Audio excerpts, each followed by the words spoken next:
Gloire au Seigneur Jésus. On peut applaudir encore ce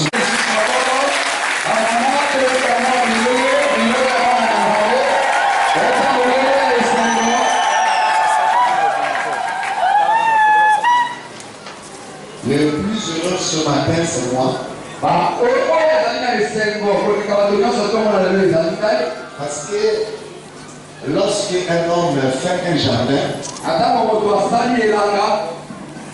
il sème des arbres fruitiers, il les arrose et à tout moment il les contrôle. La joie pour lui, lorsqu'il va voir que ces arbres fruitiers commencent à bourgeonner.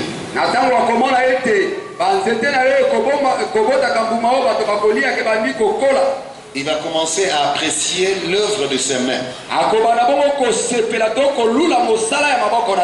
et remercier Dieu qui a fait croître cela. Telle est notre vie avec Dieu. Quand nous souhaitons que Dieu fasse quelque chose et que la chose est faite telle que nous l'avions souhaité, nous ne cesserons pas de rendre grâce à Dieu. Parce que celui qui nous a enseigné à s'aimer, nous avions s'aimé de manière à obéir à sa parole. C'était un grand souhait qui a déjà démarré de voir les serviteurs de Dieu avec qui nous travaillons dans l'œuvre du Seigneur, obéir à Dieu jusqu'à ce niveau-là. Parce que lorsqu'on est déjà adulte et qu'on est incapable de prendre des décisions et de mettre de l'ordre dans la vie,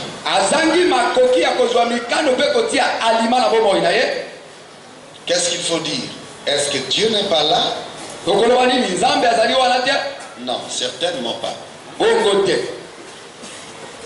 Mais certainement la conscience de l'homme a échappé à l'ordre et au jugement impersonnel.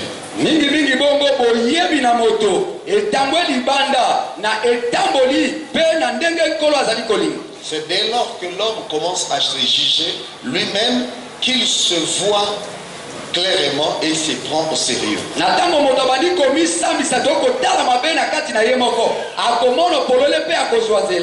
Beaucoup de gens ne se voient jamais. Ils se regardent au miroir et oublient tout de suite. Il oublie l'image qu'il a remarquée. Mais lorsqu'on se tient toujours en face de toi-même, parce que l'homme doit apprendre à se tenir en face de lui-même, afin de se regarder parfaitement,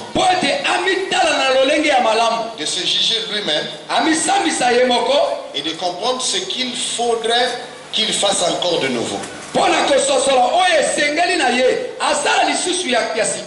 Après que Dieu nous a créés, nous devons nous faire. Nous devons développer une autre image en nous. L'image des choses honorables, des choses justes, des choses saintes. Si nous ne pouvons pas nous regarder nous-mêmes, nous ne nous donnerons jamais une image appropriée. C'est pour cela, lorsque quelqu'un se marie, ça veut dire qu'il a fait l'estime de lui-même. Il s'est aimé. Et il a compris ce qui doit compléter sa vie. Parce que nous ne sommes pas tous parfaits. Nous devions accompagner, ajouter en notre image une image parfaite de Dieu.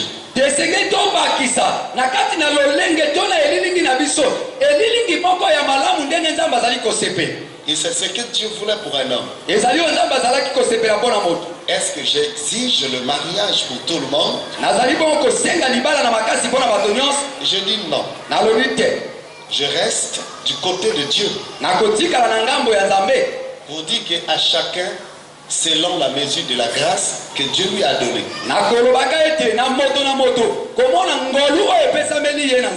Et celui qui travaille en fonction de la grâce que Dieu lui a donnée, travaille avec Dieu. Amen. Amen. Voilà pourquoi que l'évangéliste Romaric et sa chère épouse sont les bienvenus dans cette église.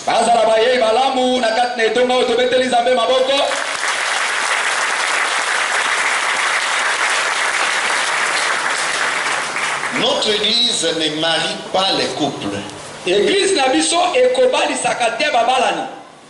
Le mariage se passe au niveau de l'État et au sein de la famille.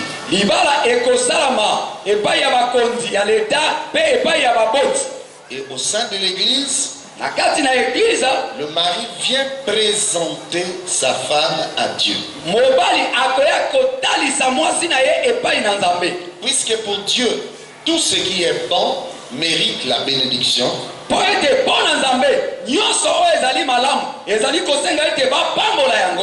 Pendant que l'homme vient présenter sa femme, Dieu dira la même chose. C'est bon. Et il le bénit. C'est bon pourquoi? C'est entrer vraiment dans l'ordre et le programme de Dieu. C'est pour cela que Dieu dit c'est bon. Ça veut dire ça s'aligne. C'est d'accord. Amen. Amen. Et Dieu bénisse. La bénédiction de Dieu veut dire déléguer des paroles positives.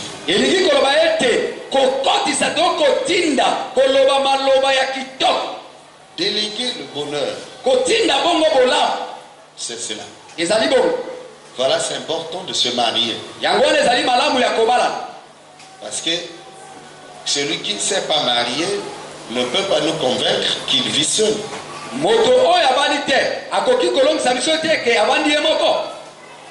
Des gens qui servent Dieu, par exemple, quelque part, et qui disent nous ne nous marions pas. Non. Il fallait que ça soit par grâce. Que chacun vive selon la grâce. Amen. Amen. Je suis vraiment très content de participer à la bénédiction de ce mariage. Et par rapport à leur jeunesse, j'ai cru que nous avions regardé de plus près ce que Paul a dit. Je veux que les jeunes se marient aussi. Selon leur âge, les Écritures se sont réveillées donc. C'est bon cela. Quand la parole de Dieu s'accomplit, le ciel s'ouvre. Ça ne se passe pas silencieusement. Le ciel s'ouvre avec fracas. Et c'est telle est la volonté de Dieu. Merci pour tous les serviteurs de Dieu qui ont compris qu'ils devaient mettre de l'ordre quelque part. Amen. Amen. Et Dieu sera puissamment avec nous. Et cette harmonie donnera une autre image à l'église. Et que je demande maintenant à tout le monde, et même à ceux qui sont dehors, de commencer à devoir du respect à quelqu'un qui aujourd'hui a décidé de prendre sa vie en main. Et ne pas rester accroché à raconter toutes sortes de mensonges.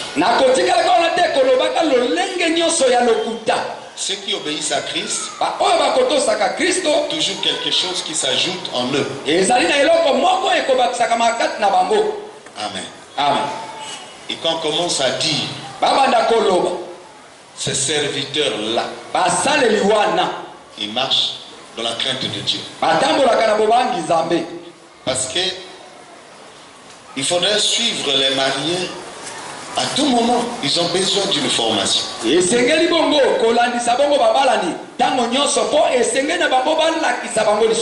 Parce que ce qui est difficile, c'est la gestion. Nous avions parlé de ça ici le jeudi. Si vous gérez la chose, c'est que vous avez la maîtrise. Et si vous avez la maîtrise, c'est que vous avez le pouvoir. Si vous avez le pouvoir, c'est que vous possédez tout. Est-ce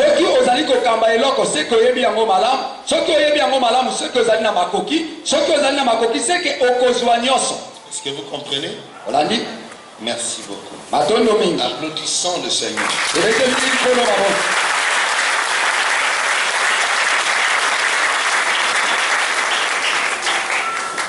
Travailler avec Dieu. Les ouvriers. Ouvrez vos Bibles. Ayez aussi vos cahiers. Vous aspirez à devenir prédicateur demain. Alors préparez-vous aujourd'hui. Le savoir aspirer à des grandes et des bonnes choses.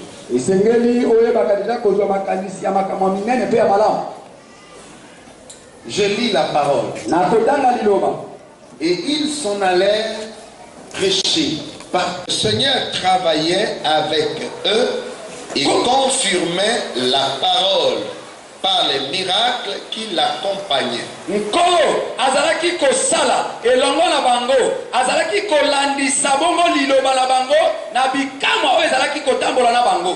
Je reprends pour que vous compreniez très bien. Je vous ai toujours dit, dès lors que quelqu'un lit la parole de Dieu, avant même qu'il dévoile le contexte, laissez-vous d'abord inspirer. Dès lors que tu entends la parole, prends une inspiration personnelle et accepte cette inspiration.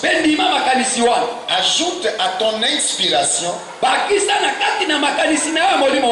le contexte qui va dévoiler l'orateur, parce qu'il y a là-bas beaucoup de choses que Dieu a cachées pour vous. Et il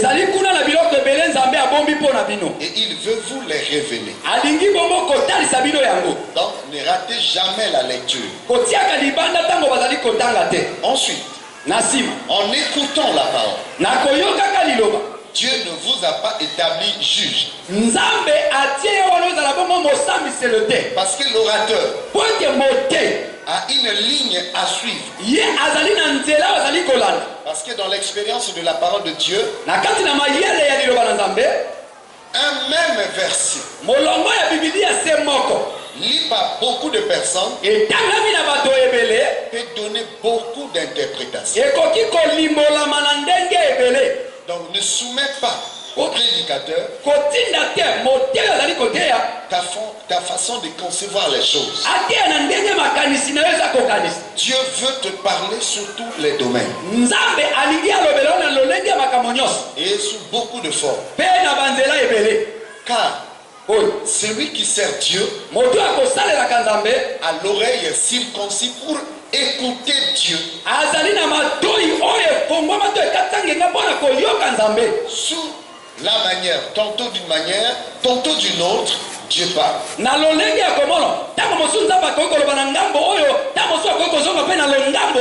Vous trouverez quelqu'un sur votre chemin. Il vous dira: ce message n'était pas droit. C'est allé loin de la vérité. Vous savez ce que j'ai découvert? C'est que quelqu'un cache quelque chose. Il est conscient de son état. Il s'accuse dans sa conduite. C'est pour cela, une fois la parole a brillé, la personne commence à voiler sa face pour dire non, on ne devait pas dire ça. Oui, parce que j'ai entendu quelqu'un murmurer lorsqu'on a blâmé sur la doctrine. Et comment un véritable chrétien devait se comporter lorsqu'il sert Dieu. Il ne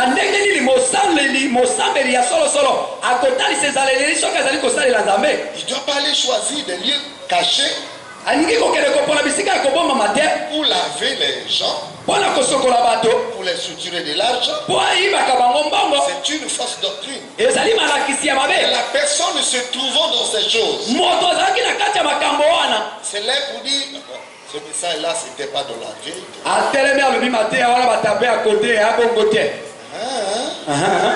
Parce que ce message-là ne t'arrange pas. Mais la parole de Dieu n'arrange personne. C'est un marteau qui brise le roc. C'est une épée à double tranchant. Sa mission a réussi chez toi. Si tu as été blessé, c'est ça la parole. Si tu as été brisé, c'est ça la parole. Tu ne peux pas la détourner ni la contourner. Tu vas dire Amen. Et tu vas dire au Seigneur: aide-moi à devenir comme cela.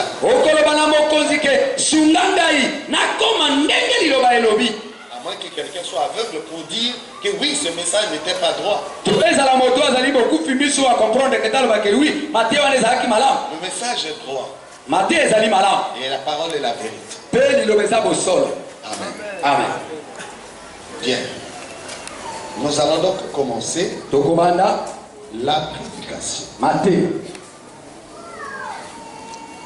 Nous allons parler sur travailler avec Dieu. Ici, c'est Dieu qui a travaillé avec les apôtres qui n'avaient qu'un seul but.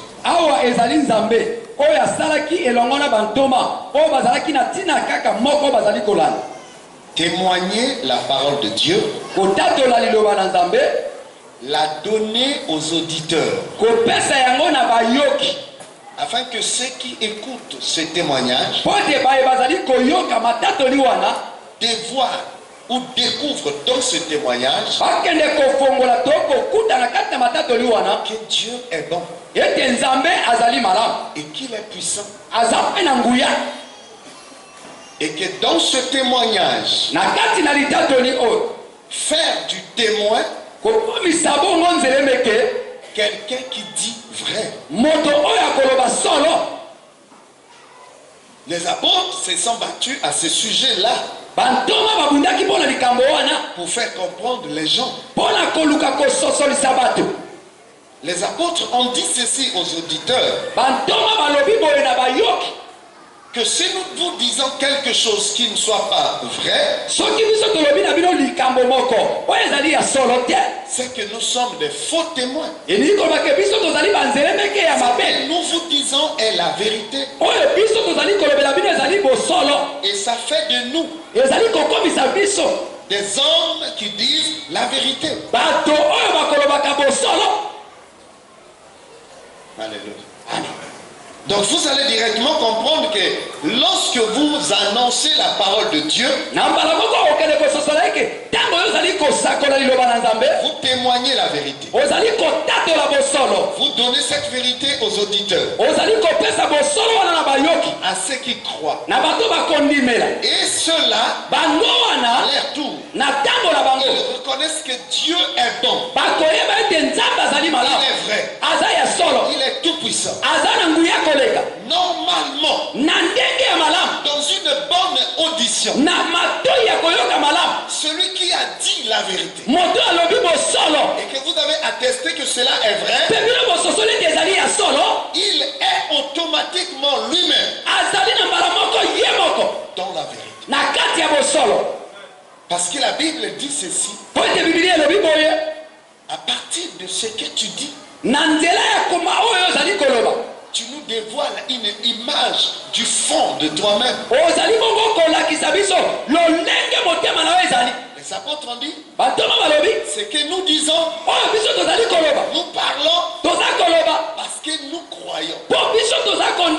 Ils n'ont pas essayé de dire quelque chose qui semble être bon.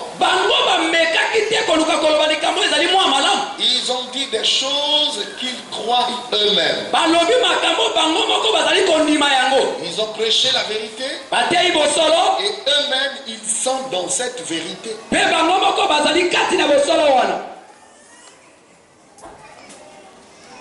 Vous voyez jusqu'à quel niveau vos yeux peuvent percevoir un prédicateur. Jusqu'à quel niveau?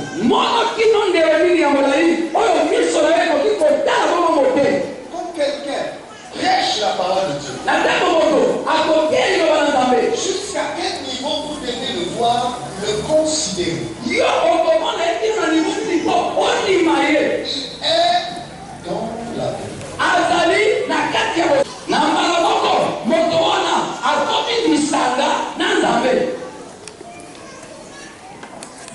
Parmi les serviteurs, d'autres qui servent pour la vérité, la Bible reconnaît cela. Il y a d'autres qui servent pour la vérité et il y a d'autres qui servent malgré eux.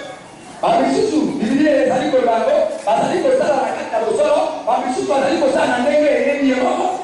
a un autre qui travaille avec Dieu. Et il y a un autre qui sert Dieu. Amen. Comment il sert Dieu? Il peut se proposer des sujets ou des choses à faire. Et il dit c'est pour Dieu. Mais il faut poser la question à Dieu. As-tu accepté ceci? Quelqu'un l'a fait en ton nom. Devant Dieu. Il faut poser la question. Est-ce que ça t'a intéressé, Seigneur? De ce qu'on a tué des gens en ton nom. Qu'on a menti des gens en ton nom. Je crois que tu entendras Dieu dire. Ces gens-là sont loin de la vérité. Ils ne sont pas dans la vérité. Parce qu'ils me servent et ils croient me rendre un culte. Non. Dieu n'est pas glorifié par un homme qui le sert et qui propose des choses à Dieu et qui croit qu'il peut séduire Dieu. Non. Ces gens-là n'ont jamais écouté Dieu. Ils ont toujours l'habitude de prendre leurs propres initiatives. Et ils croient démontrer aux gens que c'est de cette façon qu'on doit servir Dieu. Non.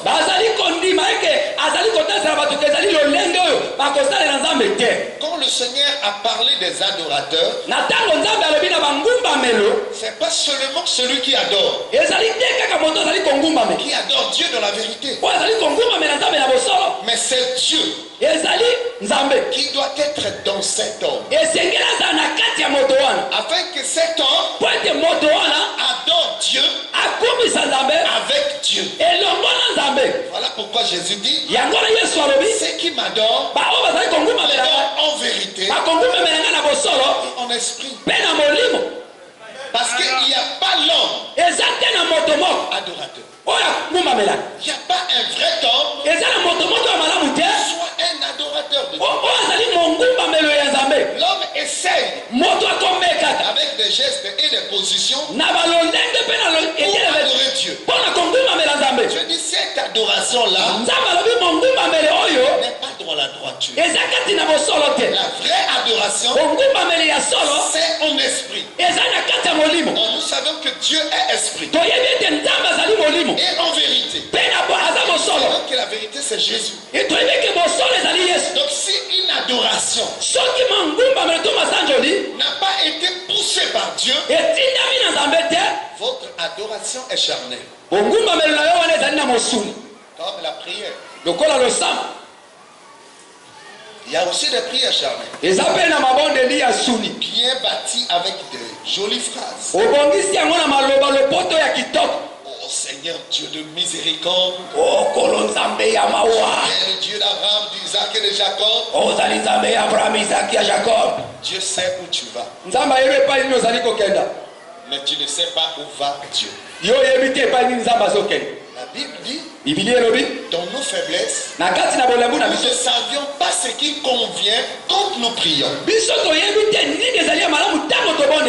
Nous ne savions pas quelle est la position de Dieu. Parce que nous avions prié avec notre intelligence. Mais si nous faisons voir à Dieu notre faiblesse, il nous donnera son esprit. Et son esprit priera en nous. En ce moment-là, ce n'est plus nous qui prions, mais c'est l'esprit qui prie en nous. Des soupirs inexprimables. Alléluia. Amen. Et quand l'esprit prie en nous, notre prière n'est plus la même. Parce que l'esprit sait comment toucher le cœur de Dieu. Parce que la Bible dit que l'esprit lui-même sonde le cœur et la pensée de Dieu.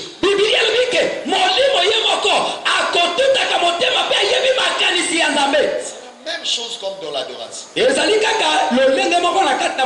Si nous n'adorons pas en esprit et en vérité, nous allons bâtir des jolies phrases,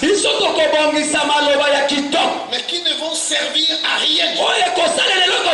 Nous allons savoir réciter tout un programme de prière, on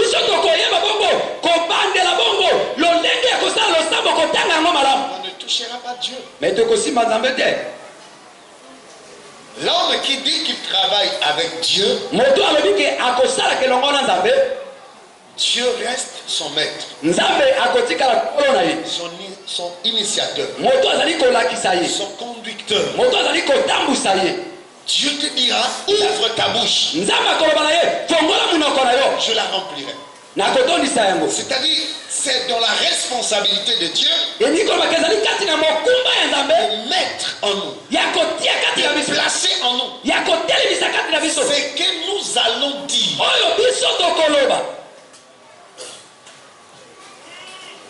Voilà pourquoi le Seigneur a dit que lorsque les adversaires viendront contre toi,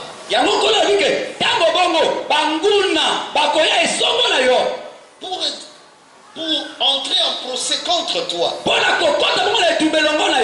ne t'inquiète pas de ce que tu vas dire. À l'heure même, le Seignur, s'il est ton maître, il placera sous ta langue des paroles, au point que ton adversaire ne pourra pas te résister. Parce qu'en ce moment-là, ce n'est pas toi. Il parle avec ton intelligence. Et c'est Dieu qui mettra en toi des paroles puissantes.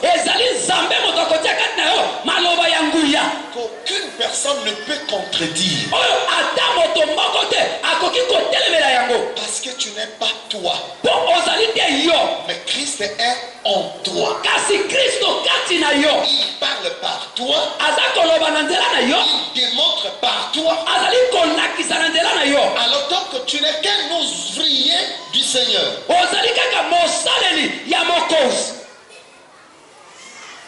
Vous devez grandir jusqu'à ce niveau. Et comprendre que tous les serviteurs de Dieu ne sont pas les mêmes. Il y a d'autres qui essayent. Il y a un autre qui n'essaye pas. Parce que tout est en lui.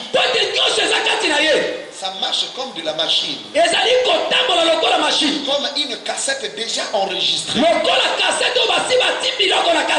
ne peut pas composer quelque chose. C'est dès lors que quelqu'un compose quelque chose qu'il devient un homme contradictoire. Parce qu'il respecte sa version. Nous ne composons rien du tout. Nous ouvrons notre bouche. On met la parole. Et cette parole coule. Et ça produit les mêmes effets. Ça fait sentir dans le cœur un feu brûlant. Vous sentez que quelque chose vous invite plus loin. Dès que vous avez quelque chose de Dieu en vous, que vous dites, c'est une invitation qui vous demande de dépasser le niveau où vous étiez. Pour aller plus loin. Tu ne peux pas aller plus loin. Pour la connaissance de Dieu, tant que Dieu ne te parle pas, dès qu'il te parle, ta vie spirituelle se déplace significativement. Tu ne seras plus la même personne. Tu seras un homme qui a démarré efficacement. Jusqu'au point que tu es carré, remporter la couronne. Alléluia.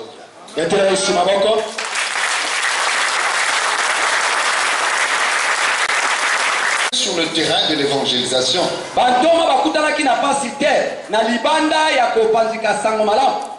Je sais qu'une seule fois Paul avait trouvé une petite difficulté, mais ça ne venait pas de Dieu.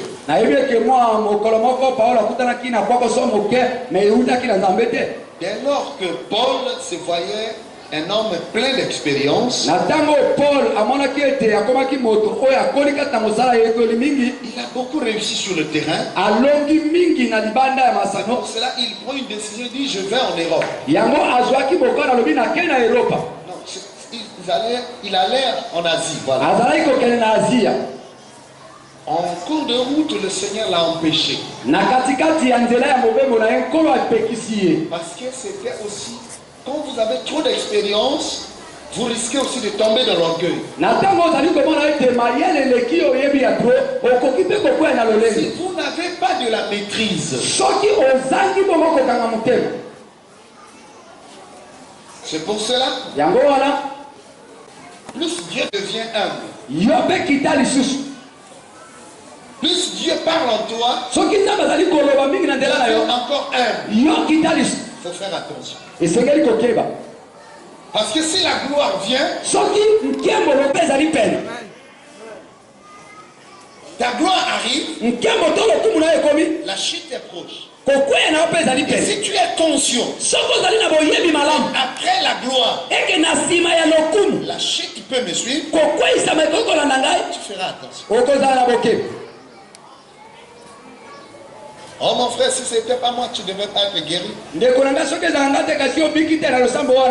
pas le langage de la gloire. Non,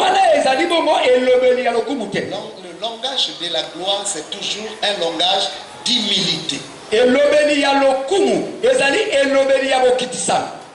Tu peux détecter un homme orgueilleux ou un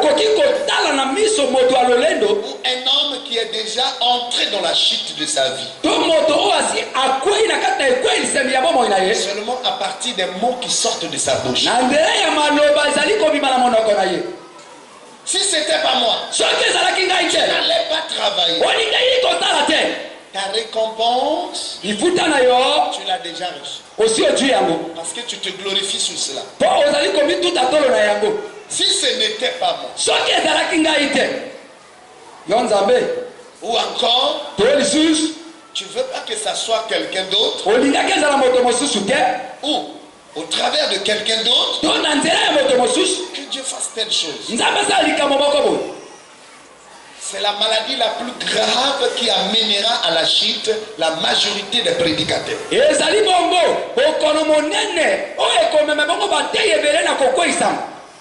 Nous ne prêchons pas aux gens pour les épater. Non. On n'est pas en train de travailler pour étonner les gens.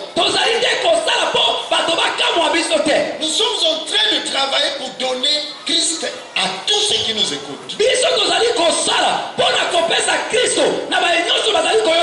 Pourvu que cela soit fait. Et si c'est fait, gloire à Dieu. Amen. Amen. Mais le langage d'un homme qui a chuté, c'est rappeler à tout le monde ce qu'il a fait. Sans lui, ça ne devait pas se faire. C'est normal, Dieu t'a choisi. Il fallait que quelque chose comme ça soit fait par toi. Mais pas toi. C'est le Seigneur. Parce qu'il est avec toi. C'est pour cela qu'il glorifie son nom. C'est sa façon de travailler. Il utilise toujours un nom. Tu ne peux pas dire au Seigneur aujourd'hui, change. N'utilise plus quelqu'un. Mais pourtant tu sais bien qu'il peut le faire. Tu ne peux pas faire un débat. Mais il a choisi sa façon de faire. Prendre un homme, l'utiliser et être avec cet homme et travailler avec cet homme.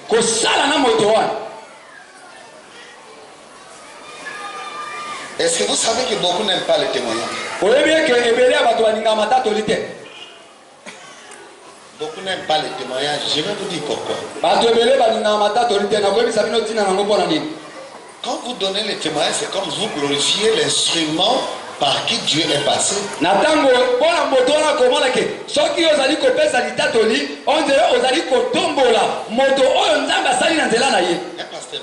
Pasteur Richard. Vous priez pour une femme, elle est guérie. Mais quelqu'un d'autre ne voudra pas que ce témoignage passe. Parce qu'il s'agit de toi. Il ne s'agit pas de Dieu. Voilà pourquoi il y a des gens qui voient les témoignages.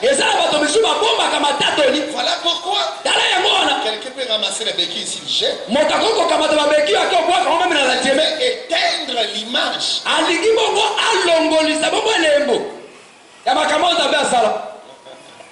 J'ai vu ces choses. Mais pourquoi vous allez dire ça? Pourquoi vous passez à la télé pour dire ça? Ça ne marche pas là. Qu'est-ce que vous voulez voiler? L'apôtre Fulgence ou Dieu? Si Dieu a fait quelque chose, vous voulez étouffer qui? L'apôtre ou Dieu? Paul a dit à Timothée de ne jamais avoir honte. De ne jamais avoir honte de témoigner de Paul. Parce que Paul savait que je ne suis qu'un instrument. Si Dieu a choisi de glorifier son nom, que son nom soit glorifié.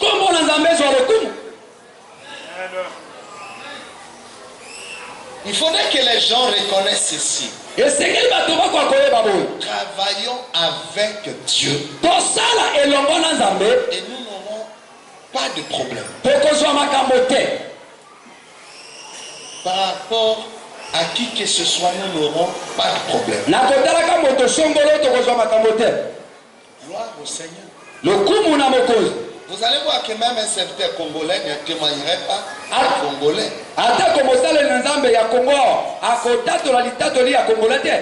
Il va préférer témoigner celui qui est en Amérique. Il y avait un Américain. Pourtant lui n'a jamais été témoin oculaire. Mais il a été témoin oculaire. Il a assisté à des grandes choses. Il a pris part à la gloire de Dieu quand elle a été manifestée.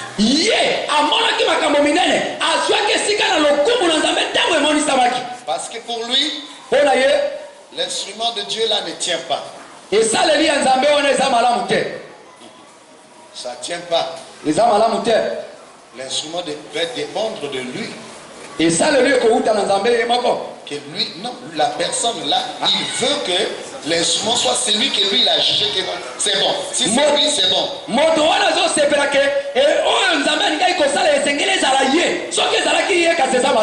J'ai vu Dieu faire beaucoup de choses.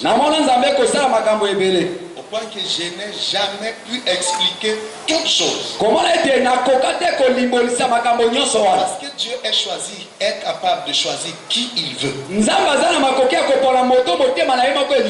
si vous le jugez comment. Si Dieu a dit que je l'ai choisi. Peu importe votre forme de religion, ça ne l'amènerait pas aux enfers. Il ira au paradis grâce à Dieu. Pas par rapport à votre religion. D'ailleurs, aucune religion n'amène quelqu'un au ciel. Alléluia. C'est pour cela les apôtres n'ont pas eu de problème dans l'évangélisation. Ils n'ont jamais échoué. Je me suis demandé moi-même, est-ce que dans mon ministère, j'ai eu des problèmes dans l'évangélisation? Comme échoué. Je dis non. Ça m'est jamais arrivé. Je pensais que ça m'était arrivé quand pour la première fois je suis allé à Lukolela. C'est moi qui avais échoué, mais pas Dieu. Qu'est-ce que je voulais? Je voulais que les aveugles voient. Les paralytiques marchent. Les sourds entendent. Je ne crains pas les problèmes qu'on me pose. Je crois bien que vous avez ici les partenaires qui reviennent du Brésil. Vous allez voir les images. Comment il m'a soutenu dans le travail. Et comment il y avait des témoignages extraordinaires. Des conversions.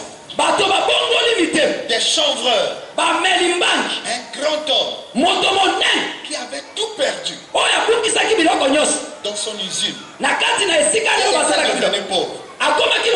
Mais durant notre séjour, la personne a rendu témoignage comment son entreprise a repris vie. Je sais une chose, ce n'est ni par la force, ni par la puissance, c'est par l'Esprit de Dieu.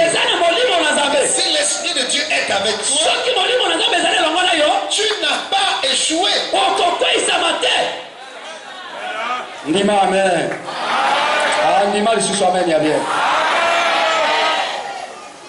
Et pensez-vous que je dis que résultat à cause des miracles? Moi je ne pense pas que les vrais résultats de l'évangile, c'est parce qu'il y a eu des miracles ou des guérisons. Moi je vais plus loin. Que tant que nous n'avions pas servi de modèle,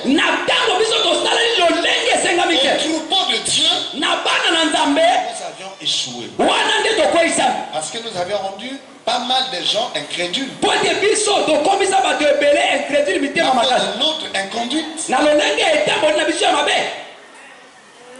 Dieu ne peut pas travailler pour décourager les gens. Pour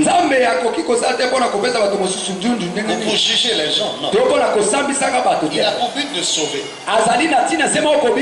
Et comment il doit sauver? C'est ça ce que j'ai dit. L'onction et la conduite, s'ils ne s'accordent pas, votre onction est mortelle. Ça tue. Tu dis que tu as l'onction, tu imposerais les mains sur des malades. Et suis le témoignage après, ils mourront, ces gens-là. Ils mourront spirituellement. Alléluia. Amen. Travailler avec Dieu, c'est vraiment être avec Dieu. C'est comme si il me manque un mot là. Travailler avec Dieu, c'est vraiment travailler avec Dieu. C'est travailler avec Dieu. C'est pas seulement ce que tu vas dire ou ce que tu vas démontrer. Parce que de ton corps sortira des énergies qui sortent de ton corps. Parce que tu dois vivre dans la pureté. Tu vas dire la vérité. Tu dois te respecter toi-même. Si la parole des apôtres a été crue et respectée jusqu'aujourd'hui, il ne s'agit pas seulement de ce qu'ils ont prêché. Parce que Paul a dit, suivez ma conduite. Donc un prédicateur devait grandir jusqu'à ce niveau-là. Les chantres doivent grandir jusqu'à ce niveau-là. J'ai chanté, les gens louaient le Seigneur. Mais si je ne suis pas un modèle, si je ne suis pas un mentor, quelqu'un d'autre suive Dieu, je ne sers à rien. Je vous serai un simple cymbale qui n'a pas de son bien coordonné et qui joue en désordre. Parce que vous ne pensez pas que vous aussi vous êtes cette vérité. Paul a dit, ce n'est pas moi qui vis, c'est Christ qui vit en moi. Une fois je vous ai prêché ici, j'ai dit, celui qui parvient à la connaissance de la vérité, c'est pas seulement qu'il connaît Jésus-Christ comme le Dieu véritable. Celui qui parvient à la connaissance de la vérité, il y a deux choses qu'il doit connaître. Il doit connaître Dieu et il doit se connaître lui-même. Donc ça veut dire que c'est toi aussi. Cette vérité-là, si tu as dit que nous soyons parfaits comme lui-même il est parfait. Est-ce que ça doit nous étonner? Ça ne devait pas nous étonner. Parce que tel que Dieu est, tel nous le sommes. Nous sommes cet instrument de vérité. Nous sommes transformés en la même image de vérité. Nous portons les mêmes soucis comme Christ. Nous n'ébattons pas les gens. On ne doit pas étonner les gens. Mais on doit avoir de l'amour. Parce que notre message donne la vie. Donc il faut aimer pour sentir que vous donnez ce message. Quelqu'un dit Amen. Nous nous n'allons pas aussi démontrer à tout le monde que nous connaissons tellement trop. Le Seigneur nous a déjà établi, il dit que nous connaissons en partie. Nous connaissons en partie. Nous n'allons pas démontrer notre connaissance. Ça va manquer d'amour. Imaginez que vous allez vers un peuple qui n'a pas encore assez de connaissances. Et pour démontrer votre fierté, vous allez dévoiler un thème difficile comme le retour de Jésus. Avec des mots difficiles pour vous faire applaudir. Dieu ne sera pas glorifié. Dieu n'est pas derrière ces mots difficiles. Dieu est avec la parole qui entre dans le cœur, qui travaille, qui amène quelqu'un à la nouvelle naissance.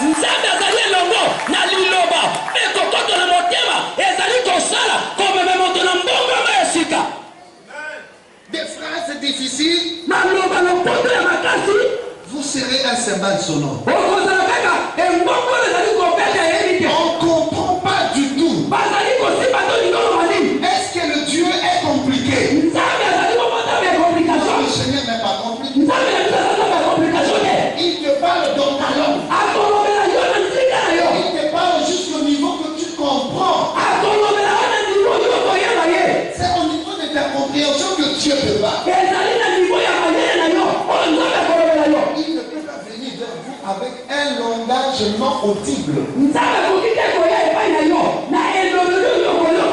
C'est maintenant la course à la montre pour les prédicateurs. Et battez les gens. Il est pas.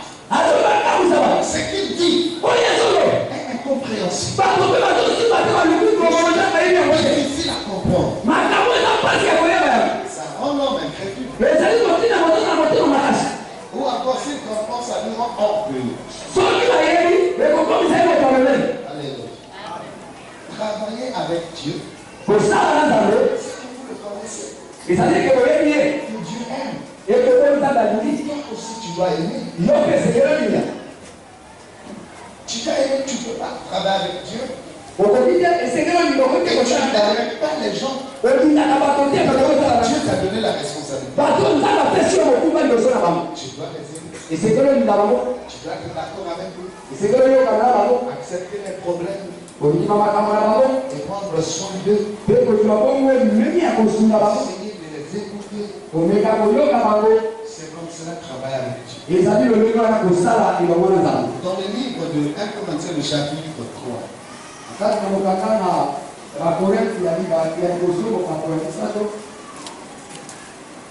Le verset 9.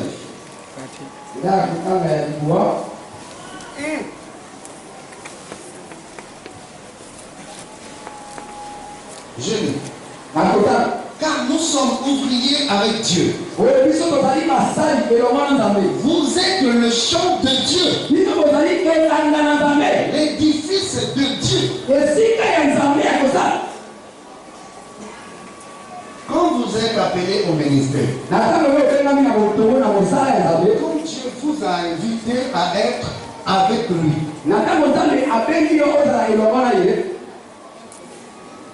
parce que les gens croient que fait en partie certaines choses. L'œuvre de Christ n'est parfaite que si nous l'utilisons comme il a dit. Je vais vous dire quelque chose, ça va vous choquer. Ok? Amen. Supportez ça. Je vais vous dire quelque chose. Si je ne vous apprends pas à avaler les choses difficiles, vous n'allez jamais comprendre.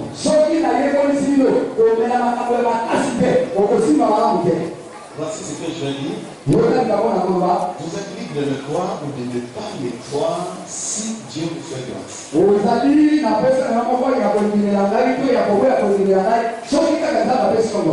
Amen. Amen. Qu'est-ce que je veux dire? L'œuvre de Christ il ne l'a pas parfaitement achevé. Wow. Wow. C'est difficile d'entendre ça parce que c'est nouveau. Et ça passe à peu près Il suffit seulement de répéter, tout est accompli. L'œuvre devient parfaite. Mais quand vous poursuivez les Écritures au fur et à mesure, vous verrez ceci. Que ce qui manque aux souffrances de Christ, je l'ai ajouté dans mon corps. Amen. Amen. Est-ce que vous comprenez? Donc ça veut dire, je l'ai achevé. Ce que Christ devait faire, il a fait sa part. Et toi, le prédicateur, tu as ta part. Ce que Christ a fait à la croix, ça attend encore des âmes que tu iras prêcher. Si tu ne les prêches pas, ils n'entreront pas au ciel parce que Christ est mort pour eux. Non. Tu as quelque chose à faire chez eux. Et avec eux. Ils ont enseigné la parole de Dieu. Ils apprennent à prier. Et les conduit à l'expérience de la conversion. Alors, la croix sera parfaite.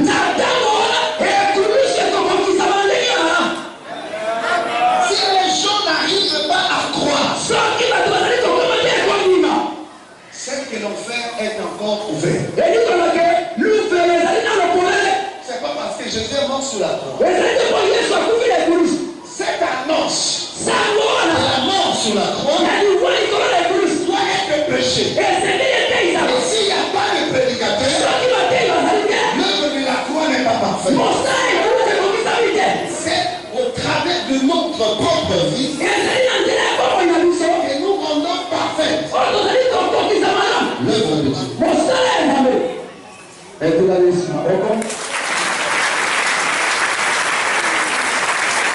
Donc c'est la preuve que nous sommes des complices avec Dieu.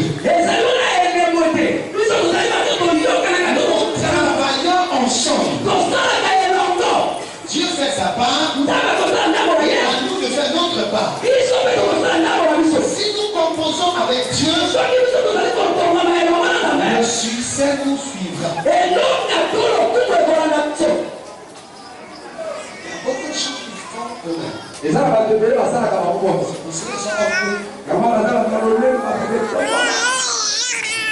Car nous sommes liés avec Dieu. Vous êtes le champ de Dieu. Vous savez qu'en tant que prédicateur, si j'ai une affaire avec le peuple, je ne suis pas comme le champ de Dieu et je ne dois pas aussi penser que je travaille avec Dieu.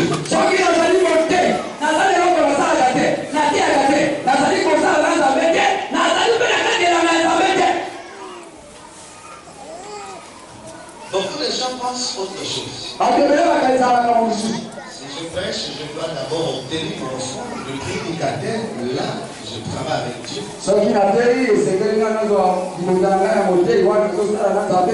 Voilà, c'est pas étonnant que quelqu'un ne veut un salaire. Mais les prédicateurs d'aujourd'hui ne reprochent pas ça, mais ils composent avec ce qu'ils disent. Normalement, le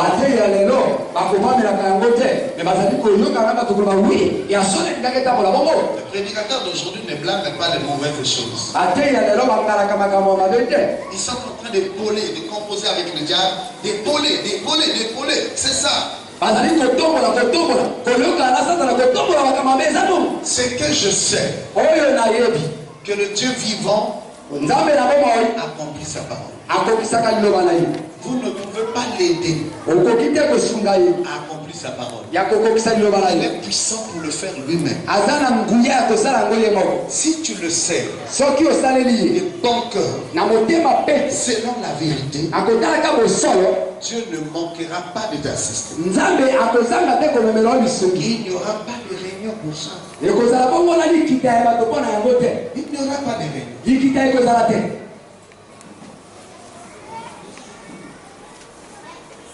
Je reprends le témoignage du partenaire là, il était avec moi. On va donner de l'argent pour soutenir son ministère. Ça n'existe pas. Et d'ailleurs, les pasteurs seuls se débrouillent pour payer la maison. C'est ça le prière. C'est donc corps et âme, mais il doit aussi travailler pour lui-même, pour qu'avec son argent, il soutienne l'œuvre.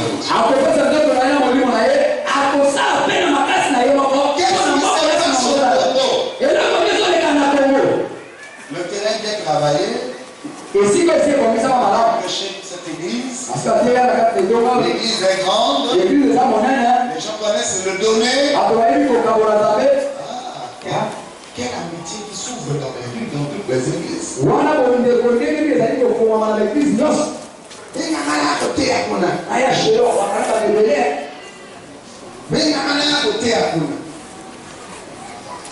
Ou même au théâtre, il faut mettre un dimanche. Là, on va tout bailler. C'est alors qu'on met tout dimanche.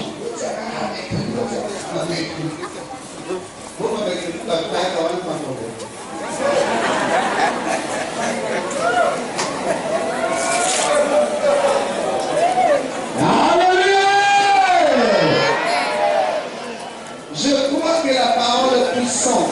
Si tu impactes par cette parole, le Seigneur lui-même te bénira.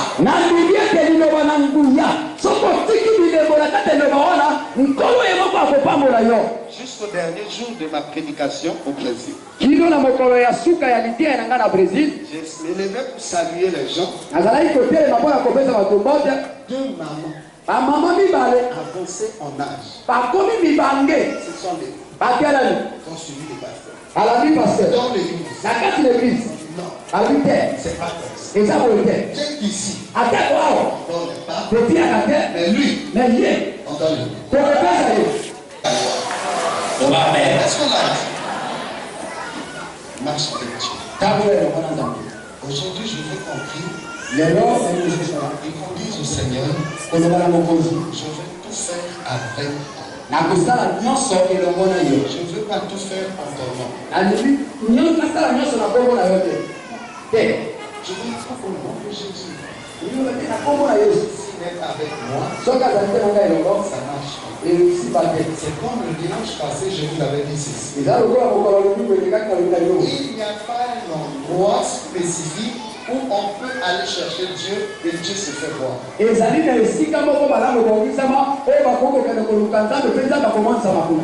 pas une chambre bien préparée pour que dès que tu entres là-bas, tu pries Dieu, il descend.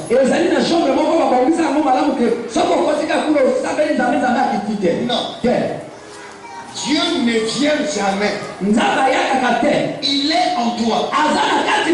Si tu le pries, il manifeste sa présence à n'importe quel endroit dans le temps, que ce soit sur la montagne, que ce soit dans ta chambre. Mais s'il n'est pas avec toi, tu pourras le chercher partout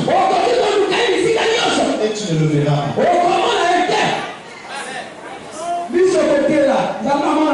Beaucoup de gens voyagent jusqu'à en Israël. Oh, je vais voir marcher sur les pas de Jésus. Oui, il va marcher sur les pas de Jésus. Demandez-les s'ils sont conscients d'avoir piétiné quelque part. Et ils ont senti que là, Jésus avait mis ses pieds.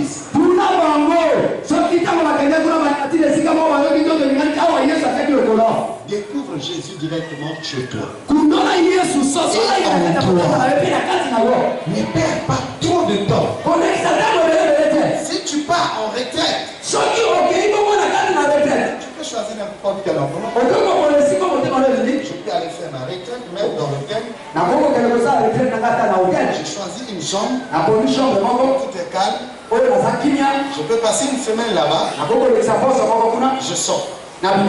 Tout comme Je peux choisir un endroit très loin. Là, de la distraction comme montagne ou vallée ou quoi. Je suis allé chercher Dieu pour voir sa face. Mais pas que Dieu n'est pas en toi. Les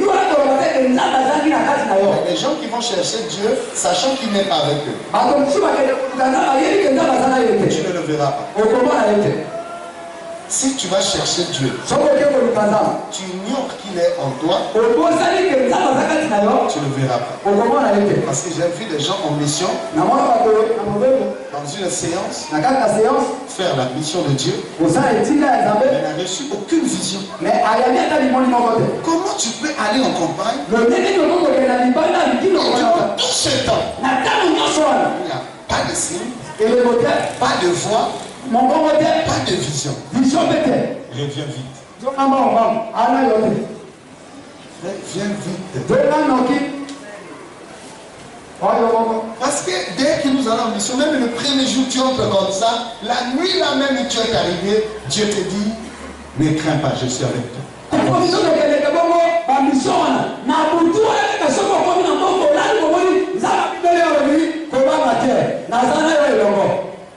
Si Dieu ne te rassure pas, ce que tu fais, tu cours les risques. Faites avec Dieu. Tu veux faire ton entreprise? Invite Dieu. Mais reconnais qu'il est en toi. Il faut d'abord reconnaître ça. Je peux prier ici. Cela ne veut pas dire que je l'invite, il est loin. Il est en moi. Je dois le manifester. Et il sera manifesté. Donc c'est pour cela qu'on va prier. Ne le cherche pas. Cherche-le, c'est-à-dire découvre-lui encore dans une autre dimension. Reconnais qu'il est en toi. Amen. Amen. Applaudissons pour ça.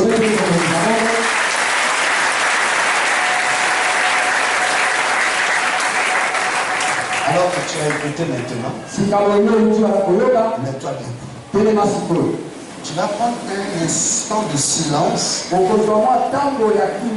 tu vas reconnaître qu'il est au monde. Je vous avais dit ceci une fois. Le grand péché dans ces temps sera en vous lorsque vous manquerez de reconnaître sa présence. C'est le